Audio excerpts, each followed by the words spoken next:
योग में जब हम आसन की बात करते हैं तो एक मुख्य आसन है शवासन। शवासन है किसको करना चाहिए, कैसे करना चाहिए और कब करना चाहिए, मतलब रोग की अवस्था में करें कि स्वस्थ अवस्था में करें।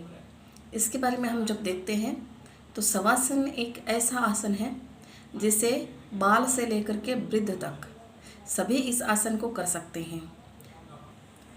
इसको करने का जो तरीका है वो योगी है, साधक है, वो किसी आसन पर सीधा लेट जाए और उसकी दोनों पैरों के बीच की दूरी है वो लगभग 1.5 फुट रहनी चाहिए।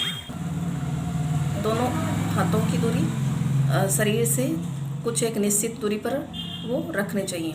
हथेलियां हैं वो ऊपर की तरफ होनी चाहिए, उसकी दिशा ऊपर की तरफ होनी चाहिए। जब शवासन करें तो ध्यान है वो पूरा शुरुआत में ध्यान है वो पूरा उसका अपनी सांसों पर रखा जाता है। उसके बाद में धीरे धीरे योगी है, साधक है, उसका ध्यान है वो सांसों की लय से परे हो जाता है। शवासन का अर्थ ही है शव की तरह लेटे रहना, शव आसन करना।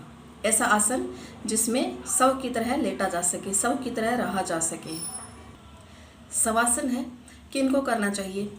वैसे देखा जाए तो शवासन जो नॉर्मल हम आसन करते हैं, आसन प्राणायाम करने के बाद में शवासन को करने का कहा जाता है।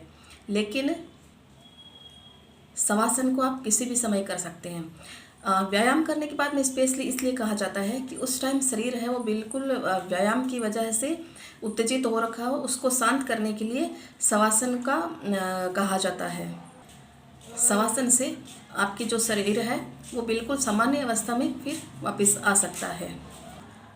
जो भी मानसिक रूप से चिंताग्रस्त है, मानसिक रूप से अवसादग्रस्त है या फिर जो भी मेंटल इलनेस है उसमें शवासन है उसको बहुत उपयोगी माना गया है। डिप्रेशन, अवसाद, एंजाइटी, बेचैनी, हाइपरटेंशन, इसके अलावा जो भी कार्डियक डिजीज है, नर्व से संबंधित कोई बीमारी है या कोई साइकोलॉजिकल समस्या है, किसी भी तरह की समस्या है, इसमें शवासन है वो बहुत ही उपयोगी है।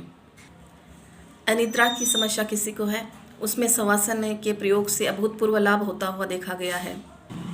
रात्रि में सोने से पूर्व अगर शवासन किया जाए तो रोगी को नींद से संबंधित जो भी समस्या है उससे निजात मिल सकती है।